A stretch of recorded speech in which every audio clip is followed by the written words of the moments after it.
अस्सलाम वालेकुम everyone, so welcome back to Back Benches Academy. तो आज की जो हमारी वीडियो है इसमें हम अपना डिस्कस करेंगे medium vessel vasculitis. Last video में हमने अपनी लार्ज वेसल वेस्कुलाइटिस किया था, उस टाइम हमें फर्स्ट एड से टॉपिक नहीं मिला था, तो आज हमें मिल गया। ऐसे करेंगे हम मीडियम वेसल वेस्कुलाइटिस करके, इसके साथ ही हम यहाँ पे अपनी लार्ज वेसल वेस्कुलाइटिस जो है उसको भी हम यहाँ पे देख लें। तो हमारी जो मीडियम वेसल वेस्कुलाइटिस है हमारी 3 तरह की है। अब इसको हम ऐसे करेंगे, हम यहाँ पे अपनी क्लिनिकल सिनेरियो जो है ना उसके हिसाब से हम यहाँ पे इसको देखेंगे। तो अब इसमें क्या हुआ, आपकी सबसे पहले हमारी जो है ना वेस्कुलाइटिस हुई, आपकी वेसल की इन्फ्लेमेशन हुई, और वो कहाँ पे हुई, आपकी मीडियम वेसल्स में। अब आपकी ये 3 तरह की हो सकती है, बर्जस डिजीज़ या फिर कावासाकी डिजीज़ या फिर उसके अलावा पॉलीआर्थराइटिस नोडोजा। इसका नमूनिक क्या है, आप यहाँ पे इसको मीडियम वेसल वेस्कुलाइटिस को याद रखने के लिए आप ये याद कर लें कि आपका एक बेबी है और वो आपका कावासाकी मोटरसाइकिल के ऊपर है और वो जा रहा है आपका पैन बर्गर की तरफ, मतलब अंडे वाला बर्गर है, उसकी एक शॉप है पैन बर्गर, और वहाँ पे आपका बेबी जा रहा है, छोटा सा बच्चा है, वो आपका जा रहा है मोटरसाइकिल के ऊपर। तो ऐसे करते हैं, यहाँ पे थोड़ा सा नोट्स को कर लेते हैं, उसके बाद फिर यहाँ पे आ जाएंगे। तो सबसे पहले हमारी आ गई कावासाकी डिजीज़। अब इसमें कावासाकी जो है बेबी जो हमने मोटरसाइकिल पे बिठाया है, तो बेबी को बिठाने की क्या वजह है। अब इसमें इसकी वजह ये है कि आपका जो बेबी है वो आपके ये जो कावासाकी डिजीज़ है वो आपकी होती ही बेबीज़ में है, और वो भी आपके less than 4 year of age. और वो आपके बेबीज़ कौन से होते हैं, आपके एशियन। और उसके बाद इसको हम क्या कहते हैं, म्यूकोक्यूटेनियस लिम्फ नोड सिंड्रोम। आपकी म्यूकस और उसके बाद आपकी क्यूटेनियस वगैरह जो है उसको ये इन्वॉल्व कर रही होती है, और उसके बाद ये आपकी मल्टी सिस्टम्स को इन्वॉल्व कर रही होती है। अब यहाँ पे हमने आप यहाँ पे देखेंगे कि आपकी जो है ना, मतलब जो बेबी हमने बनाया हुआ है इसमें अब इसकी आइज़ भी रेड है, उसके बाद उसके लिप्स भी रेड हैं, उसके बाद हैंड्स भी उसके रेड हैं, फीट्स भी रेड हैं। उसके बाद उसका ये क्या कहते हैं, हमारा मतलब चेस्ट है, उसके अंदर रेड कलर का हमारा हार्ट शो हो रहा है, हार्ट के अंदर भी कोई ना कोई प्रॉब्लम है।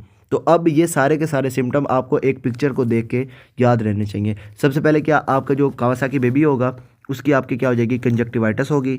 उसके बाद ये लिप्स जो है उसके वो भी आपके रेड होंगे, उसके साथ साथ उसके जो डिस्क्वेमेशन हो जाएगी इसकी, हैंड्स उसके रेड होंगे, फीट उसके रेड होंगे। उसके बाद उसके हार्ट के अंदर प्रॉब्लम हो जाएगी, वो क्या हो जाएगी, उस वहाँ पे उसके अंदर एन्यूरिज्म वगैरह जो है ना वो डेवलप हो जाएगा, एन्यूरिज्म रप्चर होगा, वो आपका बेबी चला जाएगा एमआई की तरफ। कावासाकी डिजीज़, अब इसमें क्या है ये आपने याद रखना है, आपका ये जो मतलब नमोनिक भी है ये हमने डॉक्टर नजीब से डाला है, और उसके बाद ये वहाँ पे उन्होंने बताया कि आपकी जो मोस्ट कॉमन कॉज है एक्वायर्ड हार्ट डिजीज़ की यूएस और फिर जापान के अंदर। अब इसके बाद इसके अंदर सिम्टम्स क्या आएंगे बेबी को, उसके अंदर क्या हो जाएगा, उसको पहले तो हमारी इन्फ्लेमेशन के सिम्टम आएंगे। इन्फ्लेमेशन में क्या हो जाएगा, हमारा फीवर वगैरह हो जाएगा, बेबी को एनोरेक्सिया वगैरह हो जाएगा। उसके साथ साथ ये कंजक्टिवाइटिस। अब इसको याद रखने के लिए यहाँ पे ना ये नीचे निमोनिक दिया हुआ है। अब वो क्या है, हमारा क्रैश फीवर। फर्स्ट एड पे वहाँ पे एक और भी दिया हुआ है, वो हमारा मुझे अभी सही से याद नहीं, वहाँ पे देख लेंगे।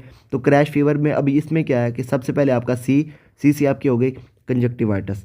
आर से आपको बेबी जो है उसकी बॉडीज़ के ऊपर आपको आएंगे रैश। उसके बाद ए से एडिनोपैथी, उसका जो है ना मतलब नेक वाला एरिया वहाँ से एक साइड पे होगी, यूनिलैटरल होगी, बाईलैटरल नहीं होगी। उसके बाद एस से अब इसके अंदर क्या हो जाएगा, उसकी टंग, मतलब क्या है उसकी जो है ना जो उसकी टंग होगी वो उसकी रेड कलर की हो जाएगी, जिसको हम क्या कहते हैं, हमारी स्ट्रॉबेरी टंग। और ये हमारी स्ट्रॉबेरी टंग हमें एक तो इसके अंदर आ गई कावासाकी डिजीज़ के अंदर, और उसके अलावा ये हमें शो होती है हमारी स्कारलेट फीवर के अंदर। तो उसका भी थोड़ा सा हम यहाँ पे ना एंड पे दोनों के अंदर डिफरेंशिएट कर लेंगे। और उसके बाद एच से आगे हमारे हैंड एंड फीट उसकी क्या हो जाएंगे, एरिथमेटस होंगे, और उसके साथ बेबी को क्या होगा, फीवर होगा। तो इसकी अब 3 स्टेजेस होती हैं कावासाकी डिजीज़ की। सबसे पहले एक्यूट स्टेज। अब एक्यूट स्टेज आपकी होती कब है, 1 से 2 वीक बेबी को कावासाकी डिजीज़ हुई, और ऑनसेट से 1 से 2 वीक के अंदर जो उसके अंदर चेंजेस आएंगी बॉडी के अंदर, वो हमारी सारी की सारी आ जाएंगी एक्यूट फेज़ के अंदर। अब एक्यूट फेज़ के अंदर आपका अगर इसका डेफिनेटिव क्राइटेरिया की बात करें तो बेबी को सबसे पहले 5 दिन का फीवर होना चाहिए, और फीवर के साथ जो हमारे नीचे वाले हमारे सिम्टम्स हैं इनमें से 5 में से 4 होने चाहिए। अब वो कौन कौन से हमारा, सबसे पहले हमारा क्या होगा, क्रैश की बात करें अगर हमारा, तो उसमें हमारी जो है कंजक्टिवाइटिस होना चाहिए बेबी को। तो कंजक्टिवाइटिस हुआ। अब कंजक्टिवाइटिस जो है इसमें क्या है, आपकी आइज़ जो है वो आपकी बेबी की जो है वो रेड हो गई हैं। मैं अभी पिक्चर दिखाऊंगा, वहाँ पे आपको सारा क्लियर हो जाएगा। लेकिन रेड हुई हैं, आपको पेन नहीं होगी बेबी को, पेनलेस होगी। उसके बाद बाईलेटरल होगी, दोनों की दोनों आंखें होंगी। उसके बाद नॉन प्यूरुलेंट होगी, और उसके साथ आपका लिम्बस एरिया जो है उसको ये नहीं करेंगे, उसको कंजक्टिवाइटिस वहाँ पे नहीं हो रही होगी। ये आपकी आई है, आई के बाद ये आपका ये आगे अंदर हो गया कॉर्निया, ये आपका स्क्लेरा हो गया। यहाँ पे ये जहाँ पे आपके जॉइन हो रहे होते हैं ना, इस एरिया को हम कहते हैं रफली, यहाँ पे ये वाला एरिया आपका, इसको हम क्या कहते हैं, लिम्बस। जब ऑप्थेमोलॉजी करेंगे वहाँ पे आपको मज़ीद क्लियर हो जाएगा, अभी के लिए सिंपल से इतना ये याद रख लें। तो ये आपका लिम्बस हो गया, लिम्बस को ये इन्वॉल्व नहीं करेंगी। और उसके बाद क्रैश में सी से कंजक्टिवाइटिस, आर से अब रैश। अब एरिथेमेटस जो है ना बेबीज़ को, वो बॉडी के ऊपर रैश होंगे, और वो क्या होंगे, उनकी नेचर क्या होगी, पॉलीमॉर्फस होगी, और वो मोस्टली आपके ट्रंक पे होंगे। पॉलीमॉर्फस मतलब उनकी जो शेप है ना एक तरह की नहीं होगी, डिफरेंट टाइप ऑफ शेप होगी वहाँ पे। और उसके बाद अब आगे आगे हमारा एडिनोपैथी। एडिनोपैथी आपकी क्या कहाँ होगी, आपकी सर्वाइकल लिम्फ एडिनोपैथी, और वो भी आपकी क्या होगी, यूनिलैटरल होगी, और वो आपकी पेनफुल होगी। मतलब दोनों साइडों पे नहीं होगी, सिर्फ एक साइड पे आपको जो है लिम्फेडिनोपैथी नजर आएगी। एस की बात करें, अब इसमें क्या हो जाएगी, आपकी टंग जो है वो आपकी मतलब आपकी ओरल म्यूकोजा जो है उसके अंदर चेंजेस आएंगी, तो उसमें आपकी स्ट्रॉबेरी टंग आ गई। उसके बाद आपके जो है स्ट्रॉबेरी टंग से उसके बाद हमारे जो लिप्स हैं वो पहले तो होंगे हमारे एरिथेमेटस। एरिथेमेटस से जब हमारे मतलब आगे जाते रहेंगे तो उसमें क्या हो जाएगा, आपके लिप्स जो हैं उसकी डिस्क्वेमेशन हो जाएगी, वहाँ पे आपको क्रैक्ड लिप्स वगैरह नजर आएंगे। एरिथेमेटस आपके कहाँ पे होगा, आपके माउथ हो गया, और उसके बाद आपका फेरेंक्स वगैरह वो वाला एरिया भी जो आपका वो एरिथेमेटस होगा। और उसके बाद फीवर जो है, अब हैंड है, हैंड से आपके क्या हो जाएंगे, आपके जो आपके लिम्स हैं, आपके बेबी जो है उसके हैंड्स हैं, उसके बाद फीट्स हैं, वो आपके क्या हो जाएंगे, एरिथेमेटस होंगे। और उसके बाद बेबी को सिस्टमिक फीचर में आपकी क्या हो जाएगी, फीवर होगा। अब 5 डेज़ फीवर, और उसके बाद इन 5 में से 4 चीज़ें होंगी तो आपका बेबी जो है कावासाकी डिजीज़ में है, और उसके बाद वो मतलब अब आप कह सकते हैं कि उसको कावासाकी डिजीज़ है। इसके बाद ये तो हो गया हमारी 1 से 2 वीक के अंदर। अब अगर चली जाइए आपकी डिजीज़ ये 2 से 8 वीक के अंदर। अब 2 से 8 वीक के अंदर क्या हो जाएगा, आपकी ये जो सिम्टम्स हैं ये आपके कम होना शुरू हो जाएंगे। सब एक्यूट स्टेज में आया, पहले आपके ये पीक में जाएंगे, उसके बाद ये आपके कम होते रहेंगे। अब ये पीक में जाएंगे आपके एक्यूट स्टेज में, उसके बाद यहाँ पे आ जाएगी यहाँ पे हमारी सब एक्यूट स्टेज, उसमें हमारे कम होना शुरू हो जाएंगे। सब एक्यूट स्टेज हमारी कहाँ पे रहेगी, 2 से 8 वीक्स के अंदर होगी। और उसके बाद इसके अंदर आपको जो करेक्टरिस्टिक पॉइंट आएगा वो आपके हो जाएगी थ्रोम्बोसाइटोसिस, मतलब आपके जो प्लेटलेट्स वगैरह हैं वो बेबी के बड़े हुए होंगे। उसके बाद इन्फ्लेमेटरी मार्कर, आपका जो ESR है वो आपका तो पहले मतलब आपका जो है एक्यूट्स में भी बढ़ा हुआ है, और उसके बाद अभी भी इन्फ्लेमेशन है तो आपका ESR जो है आपको बढ़ा हुआ ही नज़र आएगा। अब सब एक्यूट स्टेज में एक और चीज़ आपने याद रखनी है, वो ये है कि इसके अंदर कोरोनरी आर्टरी जो है उसके अंदर एन्यूरिज्म वगैरह जो है वो डेवलप होना शुरू हो जाता है। जब आप बेबी की करवाएंगे इको तो आपको क्या हो जाएगा, मतलब आपकी जो कोरोनरी आर्टरी है ना उसके पैसेज में आपको यहाँ पे थोड़ी बहुत डायलेशन नज़र आ जाएगी, जिसको हम क्या कहेंगे, हमारी एन्यूरिज्म हुई हुई है। अब ये बताने की वजह ये है कि वो मैंने आपको शुरू में दिखाया था, बेबी जो है उसकी हार्ट जो है उसके अंदर कोई प्रॉब्लम है, तो उसकी हार्ट के अंदर प्रॉब्लम ही ये है कि कावासाकी की वजह से बेबी जो है उसके अंदर एन्यूरिज्म जो है वो डेवलप होना शुरू हो गया। अब एन्यूरिज्म से हमारे क्या हो जाती है, हमारी वेसल जो हमारी वीक होना शुरू हो जाती हैं। अब जब यहाँ से ब्लड आपका जाएगा तो आपकी जो वेसल है उसको रप्चर होने के चांसेस ज़्यादा हैं। रप्चर हुआ, रप्चर होगा, आपका डिस्टल एरिया जो है उसकी तरफ ब्लड सप्लाई नहीं आएगी, तो अब इस केस में क्या हो जाएगा, आपका बेबी जो है अगर आप उसको ठीक नहीं कर रहे तो वो चला जाएगा आपका MI की तरफ, और उसके बाद आप इस सब एक्यूट स्टेज के अंदर उसका CT एंजियोग्राफी वगैरह भी करवा सकते हैं। बाकी बात करें अगर हम क्रोनिक की, क्रोनिक आपकी स्टेज कब होगी, जब आपका मोर देन 8 वीक्स में चला गया। अब इसमें क्या होगा, पहले तो आपकी पीक हुई, उसके बाद आपके कम हुए। अब इसमें क्या हो जाएगा, आपके जो सिम्टम्स जो हैं वो आपके इसके अंदर डिसपेयर होंगे, सिम्टम्स आपके इसमें नहीं होंगे क्रोनिक में। लेकिन क्या है, ये आपकी तब तक रहेगी अभी, क्योंकि आपकी इन्फ्लेमेशन तो है वहाँ पे, तो ESR जब तक आपका, हाँ ESR जो है ना ये हमारा लैग स्टेज में रहता है। CRP और ESR जो है ये हमारे दोनों के दोनों इन्फ्लेमेटरी मार्कर होते हैं। CRP जो है ये हमारा बिल्कुल इन्फ्लेमेशन के साथ साथ रहता है, लेकिन ESR जो है ना ये थोड़ा सा लैग में रहता है, मतलब इन्फ्लेमेशन तो ख़त्म हो गई लेकिन आपकी जो है अभी भी मतलब अभी यहाँ पे इन्फ्लेमेशन आपकी ख़त्म हो गई, लेकिन ESR अभी आपका जो है ना वो बढ़ा हुआ है। तो मतलब क्या है कि आपकी इन्फ्लेमेशन अगर है ना तो आपका CRP जो है ना वो उसके साथ साथ बिल्कुल रहेगा। मतलब जैसे ही आपका CRP ख़त्म हुआ इसका मतलब यह है कि आपकी इन्फ्लेमेशन ख़त्म हो गई, लेकिन ESR थोड़ी बहुत टाइम तक रहता है आपका बढ़ा हुआ। तो इसमें अब क्या हो जाएगा, आपकी ESR जो है ना वो आपके मतलब जो है ना नॉर्मल आना शुरू हो जाएगा, और ये आपकी क्रोनिक स्टेज तब तक रहेगी जब तक आपका ESR जो है नॉर्मल नहीं आ जाता। और उसके बाद इसको अगर आप ट्रीट नहीं करते, वही बात होगी, आपका एन्यूरिज्म जो डेवलप हुआ है वो आपका रप्चर हो जाएगा और आपका बेबी चला जाएगा MI की तरफ। और इसके बाद आपके जो हैं बाकी के सारे सिम्टम्स जो हैं वो आपके डिसअपेयर होना शुरू हो जाएंगे। ये भी मैं आपको एक ना यहाँ पे ग्राफ दिखाऊंगा, वहाँ पे भी आपको ये सारा क्लियर हो जाएगा। बाकी ऐसे करता हूँ, यहाँ पे आपको थोड़ा सा ना अभी पिक्चर दिखा देता हूँ एक। तो कावासाकी डिजीज़ सबसे पहले हमारी क्या हो जाएगी, हमारी कंजक्टिवाइटिस हुई इसके अंदर। कंजक्टिवाइटिस में आपकी ये जो लिम्बस एरिया है इसकी हमारी क्या हो जाएगी, स्पेयरिंग हो जाएगी, लिम्बस को इन्वॉल्व नहीं करेगी। लिप्स को आपके इन्वॉल्व कर लिया, स्ट्रॉबेरी टंग आ गई इसके अंदर, एडिनोपैथी आ गई, लेकिन क्या हुई हमारी यूनिलैटरल हुई। उसके बाद हैंड एंड फीट आपके रेड हो गए, क्रैक्ड लिप्स आ गए इसके अंदर, और उसके बाद इसके अंदर भी ये क्रैक्ड लिप्स शो हो रहे हैं। उसके बाद आपके हैंड एंड फीट जो हैं ये भी आपके एरिथमेटस वगैरह होना शुरू हो गए। इसके बाद ये क्लिनिकल मैनिफेस्टेशन, ये मैंने वो क्या कहते हैं इसे बोर्ड एंड बियॉन्ड से डाली है। इसमें अब क्या है आपकी ये जो है एक्यूट स्टेज, उसमें क्या हो जाएगी आपके सारे के सारे सिम्टम्स जो हैं वो आपके मतलब अपेयर हो रहे हैं। तो अब क्या हुआ, जब आपकी अब एक्यूट स्टेज आई, इसमें क्या हो जाएगा आपके सारे के सारे सिम्टम्स जो हैं वो आपके कम होना शुरू हो जाएंगे। सारे के सारे सिम्टम्स कम होते जा रहे हैं। आपकी आर्थराइटिस हुई वो भी आपकी कम होती जा रही, मायोकार्डाइटिस आपकी ख़त्म हो गई। लेकिन इसमें क्या हुआ, आपकी एक चीज़ बढ़ी, आपकी एन्यूरिज्म। और उसके साथ साथ आपकी मतलब पहले पाम एंड सोल जो आपके रेड थे, अब इसके अंदर क्या हो जाएगी, उसके अंदर डिस्क्वामेशन आ गई। और उसके बाद इसके अंदर अब आपकी एक चीज़ बड़ी हुई है, वो है आपकी थ्रोम्बोसाइटोसिस। और बाकी सारे के सारे सिम्टम आपके कम होना शुरू हो गए। लेकिन क्रोनिक स्टेज में चला गया, उसमें क्या हो जाएगा, अगर आप ट्रीट नहीं करते, एनोरिज्म अभी भी आपकी है, तो आपका बेबी जो है एमआई की तरफ जा सकता है, इसके अंदर ज़्यादा चांसेस हैं। और बाकी सारे के सारे जो पुराने सिम्टम्स थे हमारे, वो सारे हमारे ख़त्म हो गए। बाकी इसके अंदर हमारे ये है कि नेल चेंजेस जो हैं वो भी स्किन के अंदर हमारे आ सकते हैं। बाकी अगर बात करें हम अपनी इन्वेस्टिगेशंस की, तो सबसे पहले हम, अगर बेबी है आपका एक्यूट स्टेज में, तो उसमें आपका क्या, अगर आप बेबी का करवाते हैं सीबीसी, तो इस केस में आपको क्या हो जाएगा, आपके डब्ल्यूबीसीज जो हैं वो आपके बड़े हुए नज़र आएंगे। मतलब आपको इसके अंदर क्या हो जाएगा, आपको ल्यूकोसाइटोसिस नज़र आ जाएगी। उसके बाद ईएसआर आपका बड़ा हुआ होगा, सीआरपी आपका बड़ा हुआ होगा, दोनों के दोनों आपके बड़े हुए आपको नज़र आएंगे एक्यूट स्टेज में। बाकी सब एक्यूट की बात करें, तो इसमें अगर आपका करवाते हैं इसका सीबीसी, तो वो मैंने वहाँ पर आपको दिखाया था। इसमें आपको क्या हो जाएगा, आपको थ्रोम्बोसाइटो जो है ना हमारे थ्रोम्बोसाइट्स, तो वो आपके बड़े हुए होंगे, तो आपको इसके अंदर आप आ जाएगा थ्रोम्बोसाइटोसिस। और उसके बाद ईएसआर एंड सीआरपी जो है वो आपके कम हो रहे होंगे, लेकिन सीआरपी जो है ये आपका मतलब इन्फ्लेमेशन के साथ ही ख़त्म हो जाएगा। ईएसआर जो है आपका वो ग्रेजुअली जो है ना आपका कम होता रहेगा, लैग स्टेज में रहेगा। और उसके बाद अगर आप इसके अंदर इको करवाएंगे बेबी की, अगर उसके अंदर आपको एन्यूरिज्म नज़र आ रही है, फिर आपने एन्यूरिज्म को भी साथ साथ ट्रीट करते रहना है।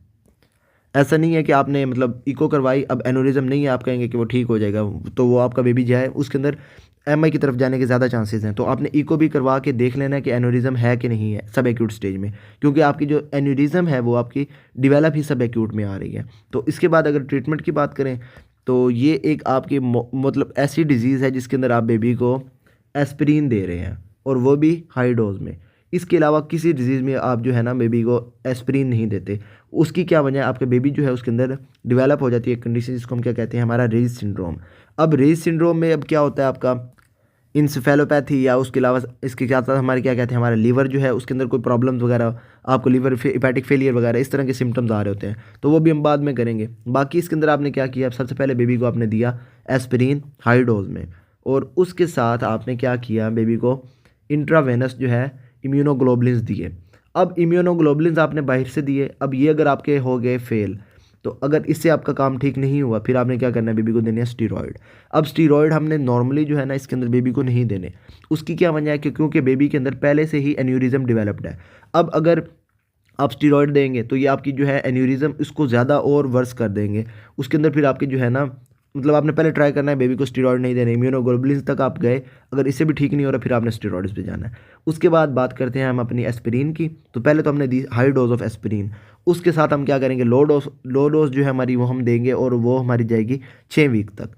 उसके बाद अगर बेबी के अंदर हो रही है क्रोनरी आर्टरी, आपने करवाया उसका इको, क्रोनरी आर्टरी जो है उसके अंदर हमारी एन्यूरिज्म आपको शो हुई, फिर आपने क्या करना है, बेबी को एंटी कोआगुलेंट्स भी देने हैं, क्योंकि उसके अंदर अब आपके जो है ना कोआगुलेंट जो है आपका थ्रोम्बस बनने के ज़्यादा चांसेस हैं। उससे आपके जो है एम्बोलस बनेगा, तो वो सारा बचने के लिए आपने क्या करना है, बेबी को एंटी कोआगुलेंट्स भी देने हैं।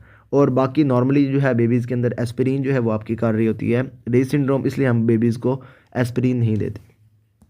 बाकी बात करें हमारे दोनों के अंदर डिफरेंस की, हमारा कावासाकी जो है उसके अंदर मैंने पहले आपको बता दिया, आपका जो स्कारलेट फीवर है उसके अंदर भी आपको जो है ना मतलब आप जिस बंदे से पूछेंगे स्कारलेट फीवर आपको और कुछ बताया ना बताया, उसने आपको स्ट्रॉबेरी टंग जो है वो आपको ज़रूर बता देना है। अब कावासाकी के अंदर भी तो हो रहा है, हम दोनों के अंदर डिफरेंस कैसे करेंगे, तो दोनों के अंदर बाकी सारे सिम्टम्स आएंगे कावासाकी की जो है ना हमारे क्रैश लिप वाले, क्रैश सॉरी फीवर। लेकिन जो डिफरेंस आएगा वो ये आएगा, आपको क्रैक्ड लिप्स नज़र नहीं आएंगे स्कारलेट फीवर के अंदर, और उसके साथ साथ आपको कंजक्टिवाइटिस जो है वो आपको स्कारलेट फीवर के अंदर नज़र नहीं आएगी। उसके अलावा डिस्क्वामेशन आपको नज़र आ जाएगी, एरिदीमा जो है आपके हैंड एंड फीट वगैरह उसके अंदर आपको नज़र आ जाएगा, रैशेज़ नज़र आ जाएंगे, स्ट्रॉबेरी टंग भी आपको स्कारलेट फीवर के अंदर नज़र आ जाएगी। बाकी अगर बात करें हम अपनी नेक्स्ट डिजीज़ जो हमारी है पोलियो आर्थराइटिस नोडोज़ा, तो अगर इसका आपके पास आता है सिनेरियो, तो इसमें क्या हो जाएगा, आपका जो है सिंपल आपने याद रखना है। ये तो सबसे पहले आपकी होगी मिडल एज, आपका कोई भी पेशेंट होगा मिडल एज होगा, और उसके साथ साथ आपका जो है ना हेपेटाइटिस पॉजिटिव होगी। हेपेटाइटिस मोस्ट कॉमन इसके अंदर जो है हमारी हेपेटाइटिस बी पॉजिटिव होती है, लेकिन इसके अलावा आपकी हेपेटाइटिस सी भी पॉजिटिव हो सकती है। हेपेटाइटिस पॉजिटिव होगी बेबी के पेशेंट के अंदर, सॉरी। और उसके बाद इसमें होता क्या है, आपकी नेक्रोटाइजिंग वेस्कुलाइटिस आ जाती है, इसके अंदर वेस्कुलाइटिस हुई, और वो आपकी क्या करती है, मल्टीपल ऑर्गन्स को इन्वॉल्व करती है, लेकिन आपके लंग्स को इन्वॉल्व नहीं करती। रीनल को इसने इन्वॉल्व किया। अब रीनल के अंदर अब इसमें होता क्या है, वो मैं आपको बताना भूल गया। उसमें क्या होता है, ये आपकी जो है ना इम्यून मेडिएटेड कॉम्प्लेक्स जो है, इम्यून कॉम्प्लेक्स जो है वो आपके डिपॉजिट होना शुरू हो जाते हैं, मतलब डिफरेंट ऑर्गन्स में इम्यून कॉम्प्लेक्स आपके डिपॉजिट हुए, आपके रीनल में अगर डिपॉजिट हो गए। अब ये क्या करेंगे, अब ये आपके वहाँ पे गए, अब इन्होंने क्या किया, आपके इम्यून कॉम्प्लेक्स वहाँ पे डिपॉजिट हुई, वहाँ पे आपकी इन्फ्लेमेशन हुई, आपकी जो है अब ब्लड वेसल जो है वो आपकी थोड़ी सी नैरो हो गई, ब्लड आपका जाना कम हो गया, ब्लड फ्लो आपका मतलब अगर ये हमारे क्या कहते हैं किडनी की बात करें, रीनल की बात करें, तो आपका ब्लड फ्लो कम हो गया। अब किडनी आपकी चली जाएगी AKI की तरफ। AKI की मतलब क्या, आपका जो है किडनी जो है उसके अंदर इंजरी होना शुरू हो जाएगी, तो आपको नज़र आएगा इसके अंदर हीमाचूरिया, प्रोटीन यूरिया। और उसके बाद अब मतलब किडनीज़ को तो नहीं ना पता कि हमारे पास ब्लड कम क्यों आ रहा है, तो ये क्या करेंगे यहाँ पे अपना मतलब जो है ना हाइपरटेंशन जो है पेशेंट के अंदर वो डेवलप स्टार्ट कर देंगी, रास सिस्टम को एक्टिवेट करेंगे, और हमारा हाइपरटेंशन जो है पेशेंट के अंदर डेवलप होना शुरू हो जाएगा। तो पोलियोआर्ट्राइटिस नोडोजा के अंदर अगर उसने हमारी इन्वॉल्व कर ली रीनल, तो उसके अंदर हमारा जो है हीमाचूरिया, प्रोटीन यूरिया, और उसके साथ साथ हमारा हाइपरटेंशन शो होगा। बाकी क्रोनरी की बात करें, क्रोनरी में भी वही बात होगी, हमारी क्या करेगी, हार्ट प्रॉब्लम्स वगैरह इसके अंदर ही हमारी मतलब हमारी क्रोनरी आर्टरी को इसने इन्वॉल्व किया, वहाँ पे आपको मतलब आपको MI वगैरह इस तरह की चीज़ें नज़र आ सकती हैं। बाकी बात करें GIT की, मेसेंटेरिक आर्टरीज़ की, तो उसमें क्या हो जाएगा, ये आपकी जो है एब्डोमिनल पेन आपको आ जाएगी, एब्डोमिनल पेन आफ्टर ईटिंग, उसके साथ साथ ब्लीडिंग, उसके साथ साथ उसके बाद क्या कहते हैं हमारा नोजिया, वोमिटिंग, डायरिया वगैरह, ये वाले सारे आपको सिम्टम आएंगे जब आपकी ये GIT को इन्वॉल्व कर रही है। और उसके बाद इसमें आपने ये याद रखना है, ये जो है ना पीछे वाली जो हमने देखी थी हमारी, उसके अंदर हो रही थी एन्यूरिज्म आपका हार्ट के अंदर, लेकिन जो आपकी पोलियोआर्ट्राइटिस नोडोजा है इसके अंदर आपको जो है एन्यूरिज्म अगर आप देखेंगे, आप पेशेंट का करवाते हैं एंजियोग्राम, तो आपको एन्यूरिज्म कहाँ कहाँ पे नज़र आएगा, आपको आ जाएगा अपने किडनीज़ के अंदर, आपको उसके साथ साथ हमारी मेसेंटेरिक आर्टरीज़ के अंदर, लीवर वेसल्स के अंदर, लेकिन आपको हार्ट के अंदर हार्ट जो है ना हमारी, उसके अंदर एन्यूरिज्म आपको पोलियोआर्ट्राइटिस नोडोजा के अंदर नज़र नहीं आएगा। और एन्यूरिज्म आपका नज़र आता है ना, अगर आपने पेशेंट का फॉर एग्जाम्पल आपने करवाया उसका ये रीनल का, और उसमें अब क्या हो जाएगा, आपका यहाँ पे एन्यूरिज्म है, फॉर एग्जांपल ये आपकी एक पूरी की पूरी जो है ना आर्टरी जा रही है, यहाँ पे एन्यूरिज्म, यहाँ पे एन्यूरिज्म, यहाँ पे एन्यूरिज्म, मल्टीपल एन्यूरिज्म आपको नज़र आएंगे। अब ये सारे का सारा क्या है, मतलब एक आपका धागा है, उसके ऊपर आपके क्या है, मतलब क्या कहते हैं इसे, मोती लगे हुए हैं, तो इसको हम क्या कहते हैं, रोजरी साइन और स्टिंग ऑफ पर्ल अपीयरेंस। तो ये सारा आपको आएगा पोलियोआर्ट्राइटिस नोडोजा में। इसके साथ साथ आपको न्यूरोलॉजिकल डिफेक्ट्स वगैरह जो हैं वो भी आपको नज़र आ रहे होते हैं। उसमें क्या करता है, ये आपके नर्व्स वगैरह को इन्वॉल्व कर देता है, आपका पेशेंट चले जाता है न्यूरोपैथी की तरफ। और इसके साथ साथ अगर आपका कोई यंग पेशेंट है, यंग पेशेंट में अब इसमें क्या हो रहा है, आपकी जो है क्या कहते हैं इसे, एन्यूरिज्म वगैरह डेवलप हो रहा है, उसके साथ हमारे क्या है इम्यून कम्प्लेक्स वगैरह डिपॉजिट हो रहे हैं। तो अगर यंग पेशेंट के अंदर आपको स्ट्रोक नज़र आया है, तो आपने सबसे पहले मतलब थिंक जो है ना आपने ये ज़रूर करना है कि पेशेंट को मोस्ट कॉमन ये भी हो सकता है कि पोलियोआर्ट्राइटिस नोडोजा हो, तो ये भी अपने इसके अंदर याद रखना है। बाकी इसके अंदर अगर बात करें हमारी इन्वेस्टिगेशंस की, तो अगर आप पेशेंट का करवाते हैं बायोप्सी, तो उसमें अब आपको क्या हो जाएगा, मतलब आपकी जो भी आपकी आर्टरी वगैरह या जहाँ पे आपके इन्वॉल्व है, आपकी रीनल है जो भी है, वहाँ पे आप करवा लें उसकी बायोप्सी। बायोप्सी के अंदर आपको क्या इम्यून कम्प्लेक्स वगैरह आपको नज़र आ जाएंगे।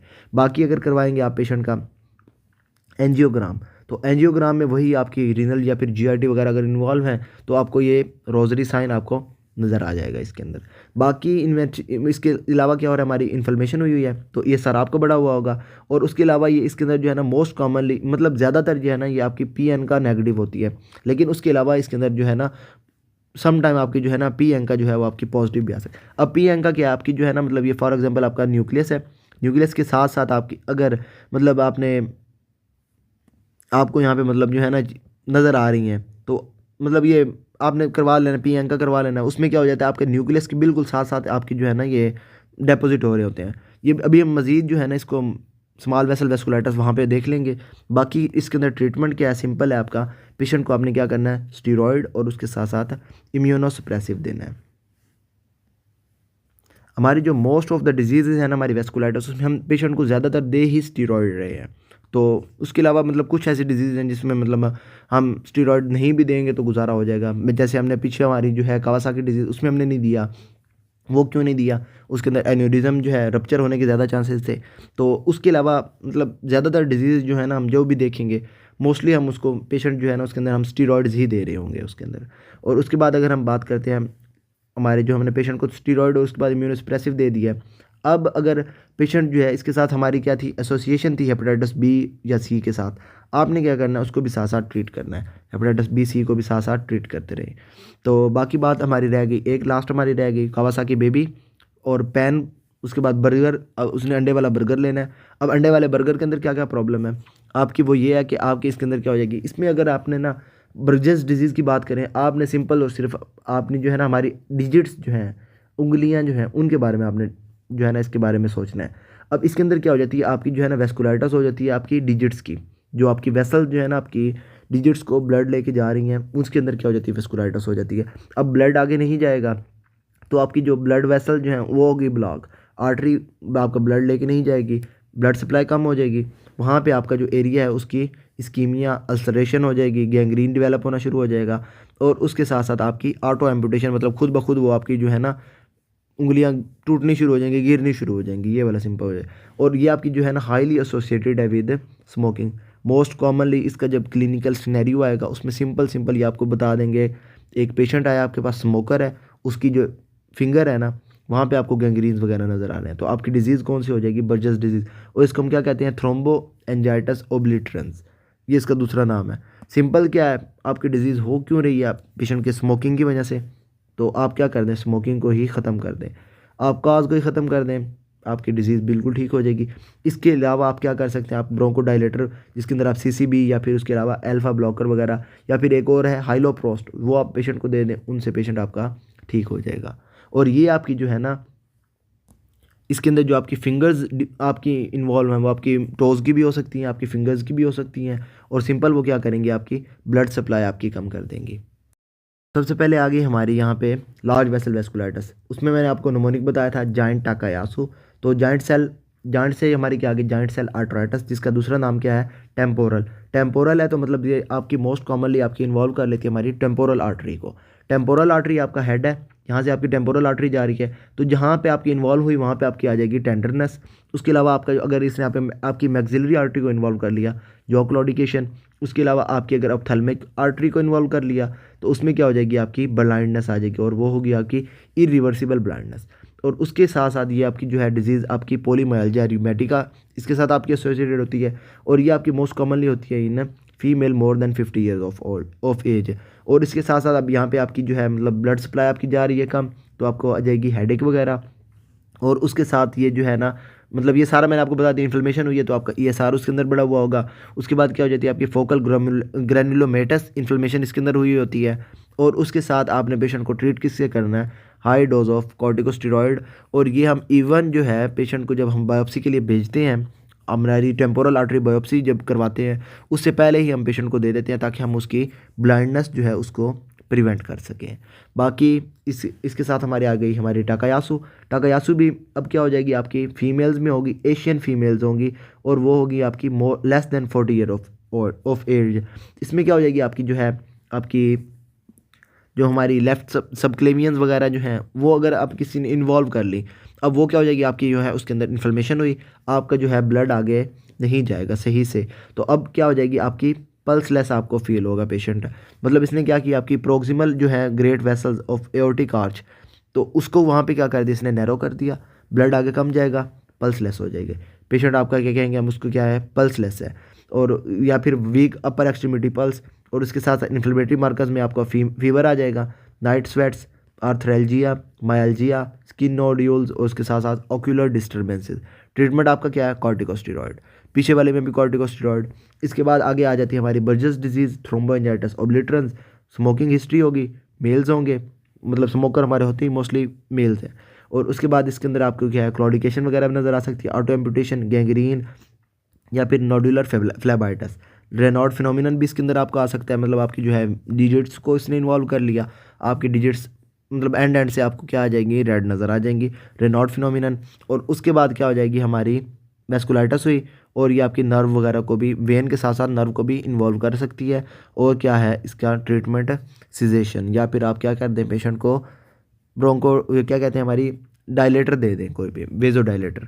और इसके बाद अगर बात करें हमारी कावासाकी की, तो कावासाकी को मैंने वैसे भी मतलब ज़्यादा डिटेल के साथ किया है, तो सिंपल सिंपल सा है। इसके अंदर आपने निमोनिक में क्या याद रखना है, क्रैश फीवर, और यहाँ पे क्या इन्होंने दिया है, क्रैश बर्न ऑन कावासाकी, मतलब Kawasaki crash burn, Kawasaki fever, जो भी याद रख लें। कावासाकी बेबी आपने याद रख लेना है, और बेबी की आइज़ क्या थी, रेड थी। उसके अंदर क्या हो जाएगी हमारी कंजक्टिवाइटिस, रैशेज़, उसके बाद एडिनोपैथी, उसके बाद हमारे क्या हो जाएगा इसके अंदर स्ट्रॉबेरी टंग, और उसके बाद हमारी क्या हो जाएगी हैंड एंड फीट जो हमारे एरिथमेटस हैं। और उसके साथ साथ हमारा पेशेंट जो है उसके अंदर फीवर होना चाहिए 5 डेज़।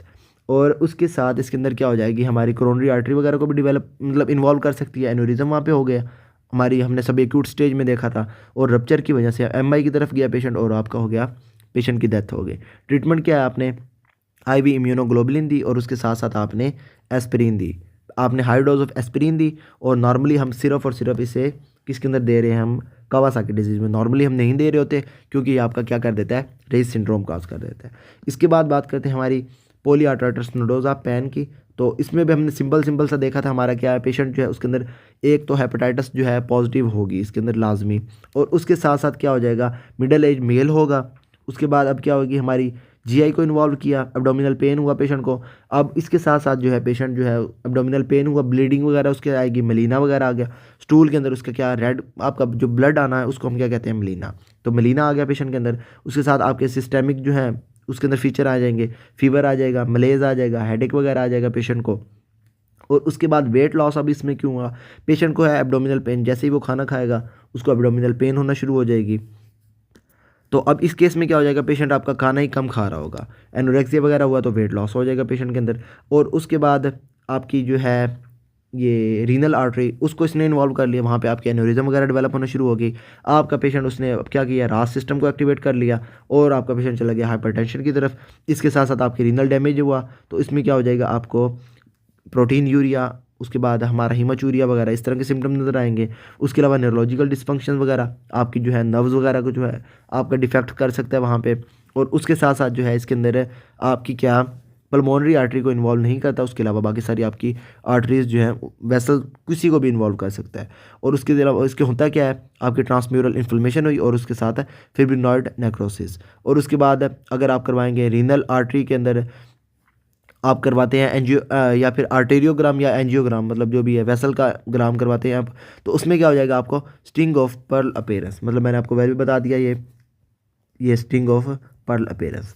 और उसके बाद इसका सिम्टम्स क्या कहते हैं, हमारे ट्रीटमेंट की बात करें तो सिंपल सा आपने क्या करना है, स्टीरॉयड देने हैं, और उसके साथ है इम्यूनोसप्रेसेंट साइक्लोफॉस्फेमाइड दे दी पेशेंट को। और इसके साथ साथ क्या था, हमारा पेशेंट हेपेटाइटिस बी पॉजिटिव था, तो आपने साथ साथ हेपेटाइटिस बी जो है उसको भी ठीक करना है। बाकी इस डिज़ीज़ के अंदर यही था। अगर आपको इसके अंदर कोई भी प्रॉब्लम हो देन यू कैन